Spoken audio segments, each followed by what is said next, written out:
In the collective memory of Spain there are places that cease to be simple points on a map and become open wounds within recent history, names that, when spoken, do not merely inform but trigger an immediate emotional charge, almost automatic, as if language itself remembered before the mind does. One of those names is Puerto Hurraco, a small rural settlement in the province of Badajoz where, for decades, life seemed to move with an almost immobile slowness, shaped by agricultural work, the constant emigration of younger generations, the gradual aging of the population, and a routine that from the outside could be seen as stillness, but from within was formed by a complex network of relationships, accumulated tensions, and prolonged silences that do not disappear but instead settle over time. To understand what happened there, it is not enough to look only at the ending, because endings are always misleading. They compress too much and create the false impression that everything inevitably led to a single point. In reality, long-term processes rarely follow a single clear direction.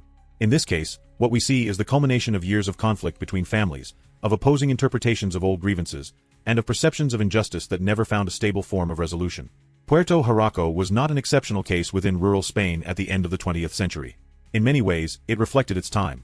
Small communities, close interpersonal relationships, lack of anonymity, and a social life in which every event, no matter how small, became amplified simply because there was no distance. In such environments, conflicts do not fade easily. They are not absorbed by urban anonymity, nor replaced by new social layers. They remain, are inherited, reinterpreted, and become part of the emotional landscape of the place. In this type of community, coexistence is not only physical but also mental and continuous. Every gesture carries memory, every word carries accumulated context, and every disagreement can extend far beyond the moment in which it originally occurred. What elsewhere might be resolved through distance or indifference here becomes a prolonged narrative that feeds on repetition.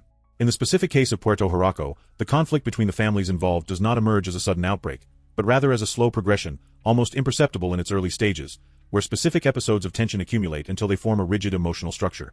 It is not a single event that defines the dynamic, but the sum of many, interpreted differently by each side, and reinforced over time by selective memory and the absence of effective mediation mechanisms. What matters here is not reducing everything to a single cause, because that would oversimplify a much more complex reality. What is important is understanding how a sequence of seemingly limited conflicts can, under certain social and psychological conditions, transform into a closed narrative in which the other is no longer simply a neighbor or a situational adversary, but becomes the permanent embodiment of grievance. For years, that conflict coexisted with the daily life of the village without visibly interrupting it. And that is precisely one of the most unsettling aspects of the case. The capacity of a community to normalize latent tension, to integrate it into its functioning without clearly perceiving the point at which it becomes unmanageable. Meanwhile, the individuals involved in that story became trapped in their own interpretations. In particular, the brothers who would later be identified as the perpetrators underwent, according to later analyses, a progressive process of social and emotional isolation, where their perception of the conflict increasingly closed in on itself until it became a nearly self-contained mental structure.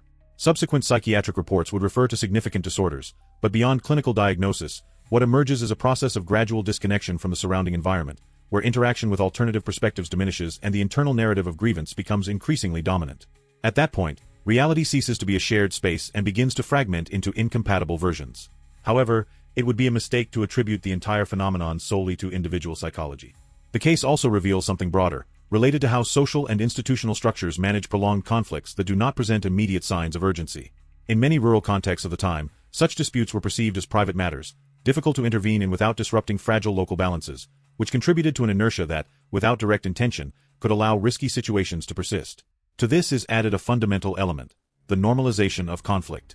When a problematic situation persists for years without exploding, it stops being perceived as an active threat and becomes part of the stable background of daily life.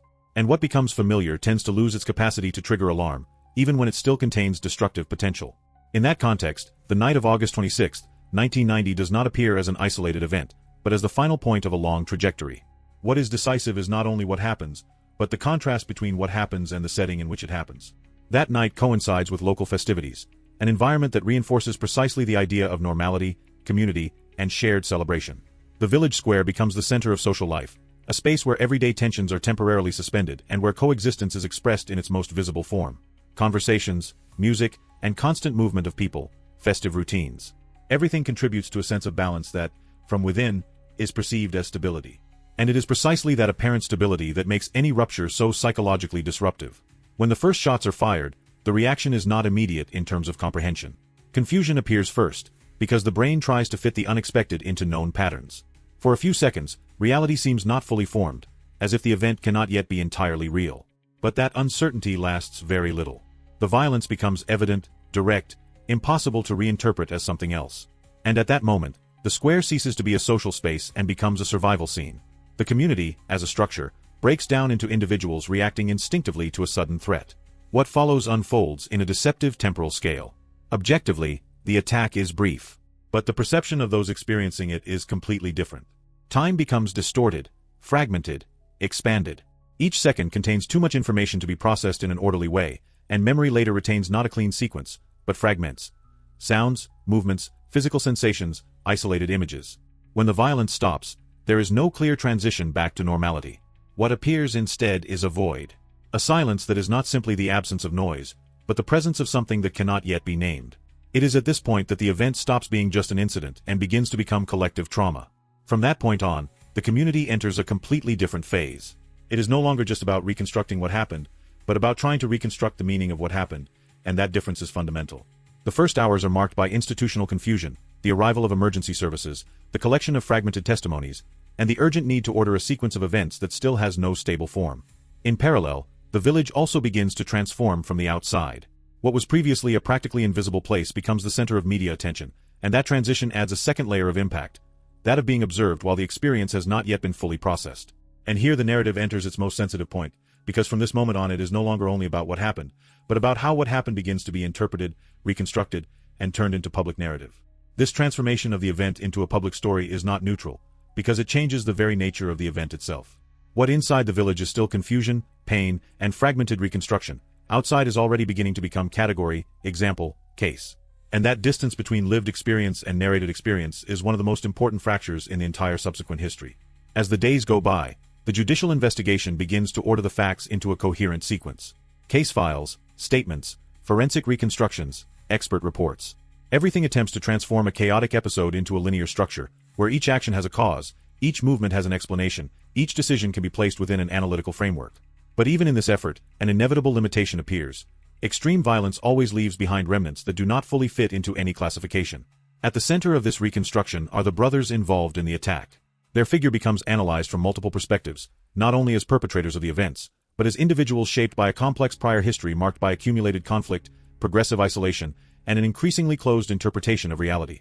Criminology tries to describe the process, psychiatry tries to define the mental state, justice tries to translate it into responsibility. But none of these disciplines fully manages to encompass it without leaving a margin of uncertainty. One of the most delicate debates that arises at this point is that of criminal responsibility. The question is not only legal, but also social and moral. How an action is interpreted when there is a possible alteration of mental state, how the understanding of the event is separated from its evaluation, and to what extent psychological explanation can coexist with the demand for accountability. There is no single answer, and the case becomes trapped in this permanent tension between understanding and judging.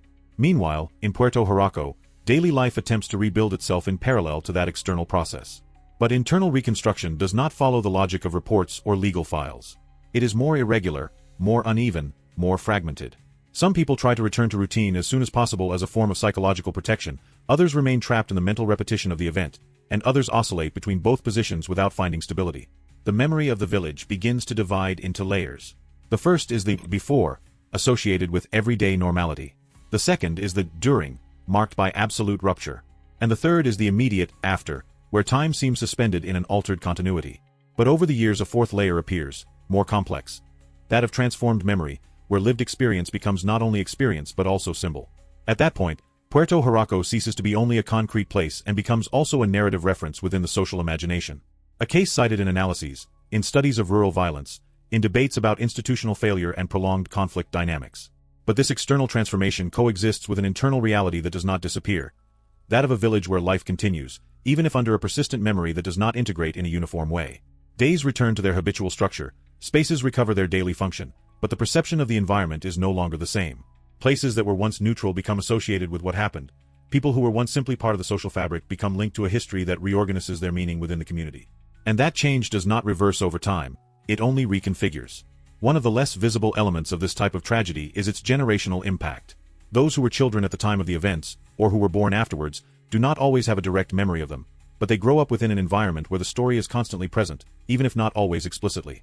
Memory here is transmitted not only through narratives, but also through silences, through implicit tensions, and through ways of avoiding certain topics which, precisely because they are avoided, acquire greater symbolic weight. On a broader level, the case becomes part of public discourse as an example of something that goes beyond the local. Not because of its isolated singularity, but because of what it reveals about more general patterns. The difficulty of intervening in prolonged conflicts, the tendency to underestimate risks when they are normalized, and the challenge of identifying points of rupture before they occur. In this sense, one of the central aspects of the later analysis is the idea of invisible accumulation. Extreme violence does not usually emerge suddenly in structural terms. It may appear abrupt in its manifestation, but it has almost always been preceded by a long phase of silent construction, where signals exist but are not always interpreted as urgent. The role of institutions in these dynamics is particularly complex. Not because information does not exist, but because information is not always translated into intervention. In contexts where conflicts are perceived as private or historical matters, the response tends to be delayed, and that delay becomes one of the most significant factors in the later analysis of the case. When violence finally explodes, society reacts retrospectively. That is, it tries to reconstruct the past by searching for signals that now seem obvious, but which at the time were dispersed, normalized, or interpreted differently. This illusion of hindsight clarity is one of the most common mechanisms in the understanding of complex tragedies, but also one of the most misleading. Over time, Puerto Hurraco enters a process of symbolic sedimentation. The case is remembered, analyzed, and mentioned in different contexts, but it also progressively loses part of its immediate human context. What remains is a more abstract narrative structure, where the event becomes reference, example, category. However, inside the village the relationship with memory is more unstable. It does not disappear, but it does not fully stabilize either. There are periods in which it seems to fade into daily routine, and others in which it reemerges strongly, especially on significant dates or when the topic returns to the media space. This oscillation is part of the very process of living with trauma. With time, life continues, but not in the sense of full recovery, rather in the sense of continuous adaptation. The community learns to coexist with its own history without being completely defined by it, although that coexistence is never fully balanced. There is always a background tension between what is wanted to be remembered, what is wanted to be forgotten, and what simply remains. At this point, the story of Puerto Hurraco ceases to be only the story of a specific massacre and becomes a broader reflection on the fragility of coexistence when conflicts find no resolution, on the importance of early mediation, and on the real limits of prevention when signals are not interpreted in time. The case offers no clean closure, no definitive conclusion, and no total explanation. And perhaps that is its most persistent characteristic, the impossibility of reducing it to a single reading. Because even when everything has been analyzed, documented, and narrated, there is always a remaining margin that does not fully close, a space where understanding stops and only memory persists. And it is precisely in that space that the case continues to have meaning, not as a closed event, but as a structural warning that remains relevant whenever a prolonged conflict begins to settle into the silence of a community that does not yet realize it is accumulating its own breaking point. From that point onward, what remains is not only the memory of a specific event, but the way that event reshapes the perception of time within the community. In places marked by occurrences of this nature, the past does not stay behind in a linear way, but remains intermittently present, as if the timeline contained zones where time thickens and becomes visible again with greater intensity. In Puerto Hurraco, this translates into a constant coexistence between everyday life and memory. Daily life continues with its own logic, but beneath it there is a layer of memory that does not disappear, that does not fully dissolve, and that influences how certain spaces, silences, and absences are interpreted. It is not a constant foreground presence, but neither is it something that can be ignored. Over the years, the external narrative of the case continues to evolve.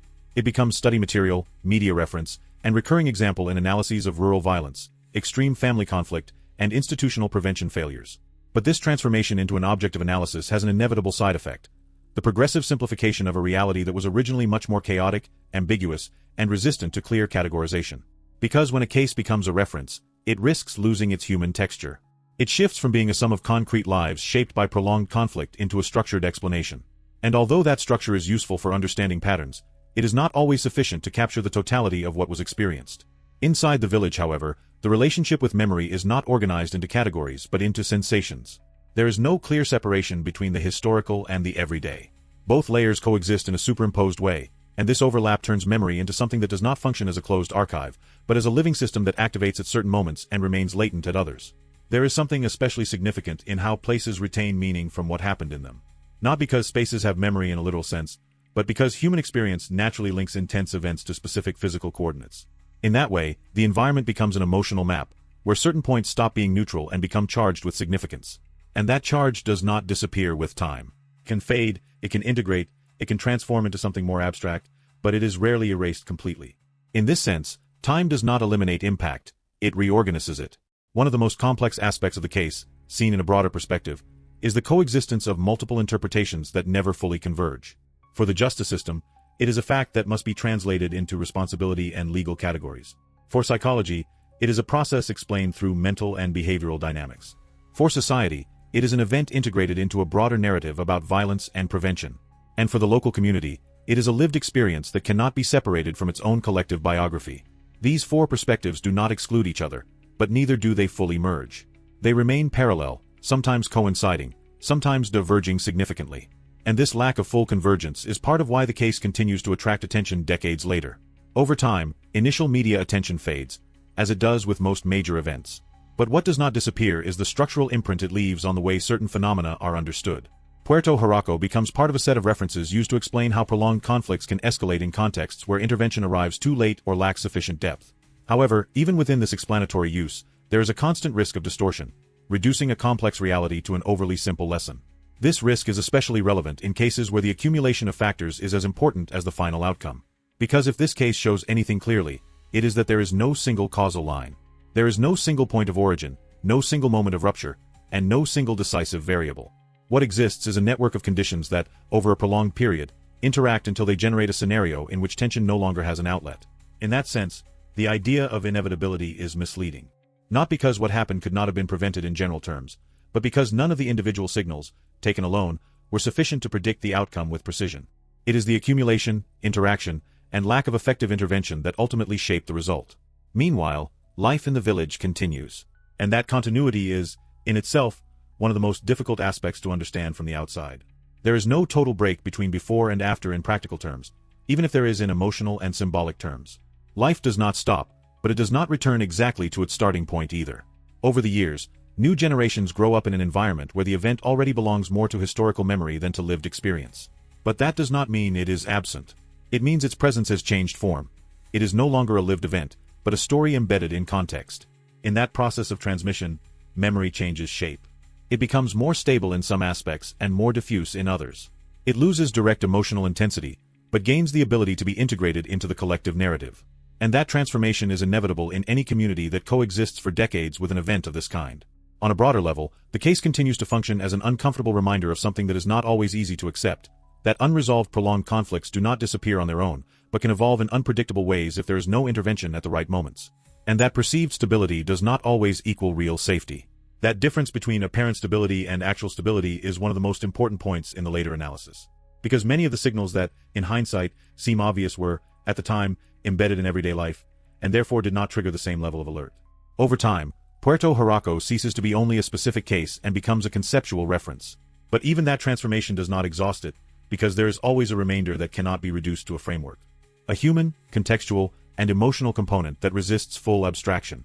And it is precisely that remainder that prevents the story from fully closing.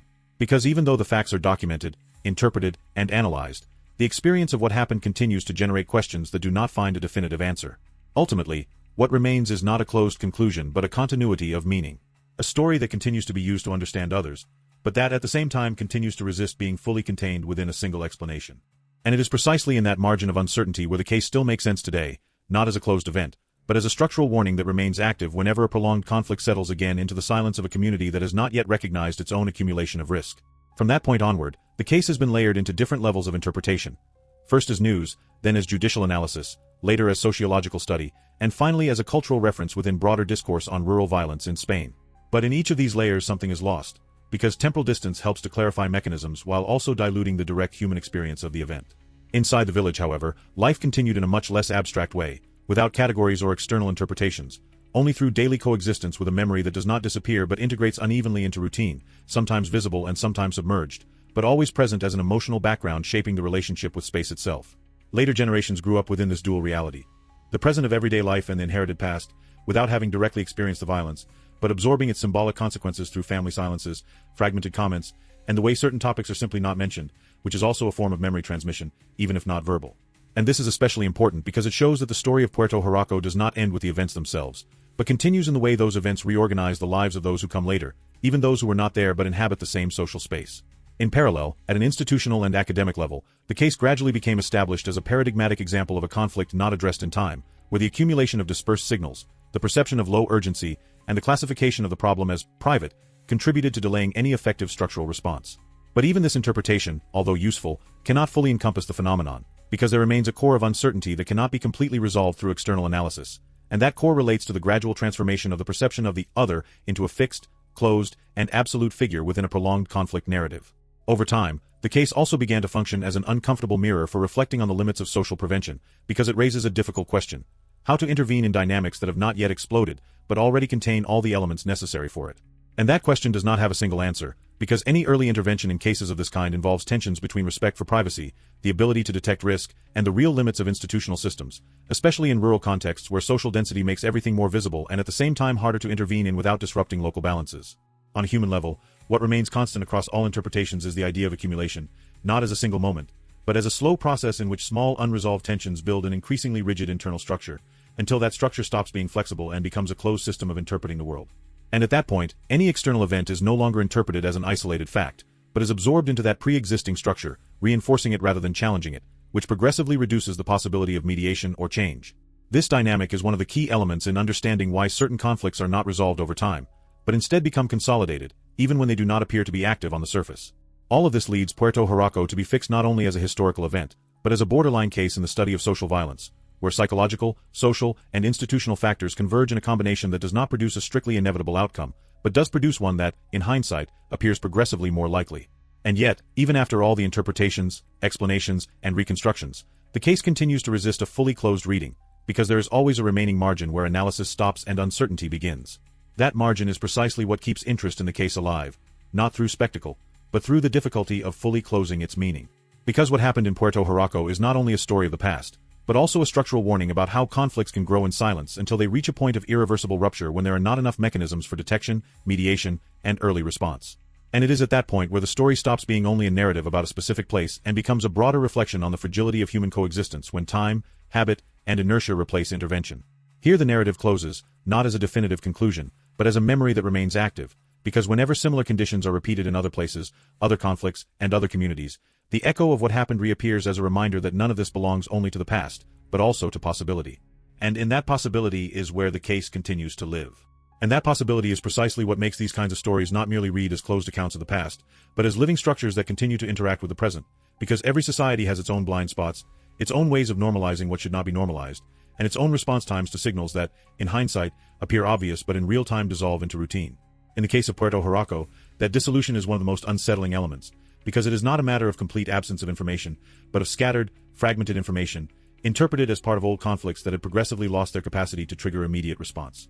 And that is where risk perception becomes a critical factor, because it depends not only on facts, but on how those facts are read within their social context.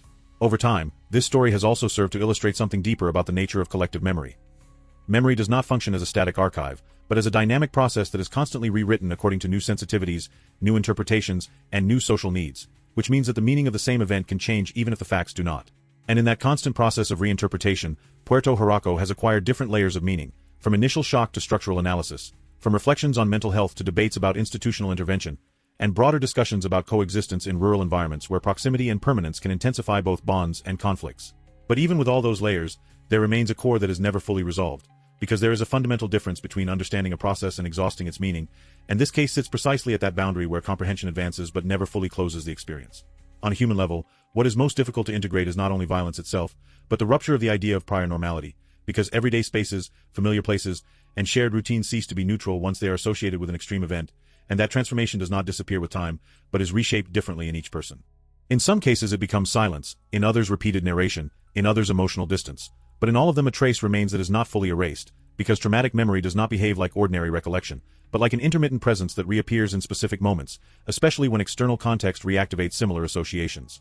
And this connects directly to one of the most studied aspects of the case: how prolonged conflicts can alter the perception of social time, making certain problems appear stagnant or harmless simply because they have been present for too long without visible resolution, thereby reducing perceived urgency even when underlying risk remains active. That progressive normalization is one of the most difficult factors to detect from the outside, because it does not manifest as an event, but as the absence of events. An apparent stability that hides internal dynamics in transformation. And it is precisely that stability that can generate a false sense of control. In the specific case of Puerto Hurraco, that false sense is part of the later analysis, because it helps explain how a conflict that had been present for years could coexist with everyday life without triggering sufficient intervention mechanisms, until the accumulation of factors finally reached a breaking point. And when that point arrives, the social system no longer has capacity for anticipation, only reaction, which shifts the entire reading of the event into the past, reconstructing signals that only appear clear once the outcome has already occurred. That retrospective reconstruction is inevitable, but also limited, because there is always a gap between what can be explained afterwards and what was perceptible beforehand, and that gap is one of the key reasons why cases like this continue to be analyzed decades later. Over time, Puerto Hurraco ceased to be only a judicial or media case and became a reference point within a broader conversation about the limits of social prevention, the difficulty of intervening in entrenched conflicts, and the complexity of translating deep human dynamics into operational institutional categories.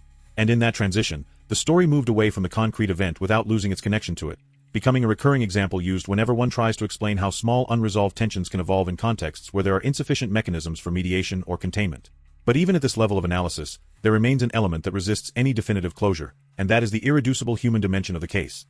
The part that cannot be fully absorbed by sociological, psychological, or institutional interpretation, because there is always a remainder that belongs to lived experience rather than explanation. And it is precisely that remainder that keeps the case active in collective memory, not as a closed story, but as a warning that remains relevant whenever similar dynamics appear in other contexts. Because what happened there does not belong only to a place or a specific time, but to a set of conditions that can reappear in different forms, different scenarios, and under different names, but with comparable underlying structures. And for that reason, in the end, Puerto Hurraco is understood not only as a specific episode of the past, but as a way of remembering that human coexistence depends not only on the absence of conflict, but on the constant ability to manage it before it becomes irreversible.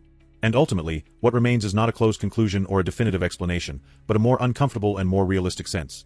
That there are stories that do not end when they are told, but when they are truly absorbed, and even then they continue to generate questions that do not fully disappear, because they point to something larger than a single case. They point to the fragility of human bonds when time replaces mediation and habit replaces intervention.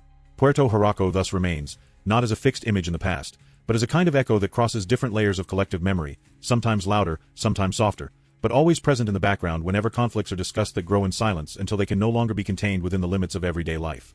And perhaps that is why this case continues to be remembered. Not only for what happened, but for what it reveals about the limits of prevention, about the difficulty of seeing risk when it has not yet exploded, and about how normality, when prolonged without intervention, can end up hiding processes already in motion. Because what is truly unsettling is not only the outcome, but everything that made it possible without appearing inevitable at the time when it could still have been interpreted differently. And it is at that point where the story stops being only a historical fact and becomes a warning that remains active. One of those stories that does not fully close because its meaning does not belong only to those who lived it, but also to those who hear it later trying to understand it. And here is where we close this journey. If you have reached this point in the video, thank you for staying until the end of this story. On this channel we continue exploring real cases, dark histories, and narratives where human psychology, social context, and extreme events intersect in ways that are not always easy to explain, but contain many layers worth analyzing. See you in the next video.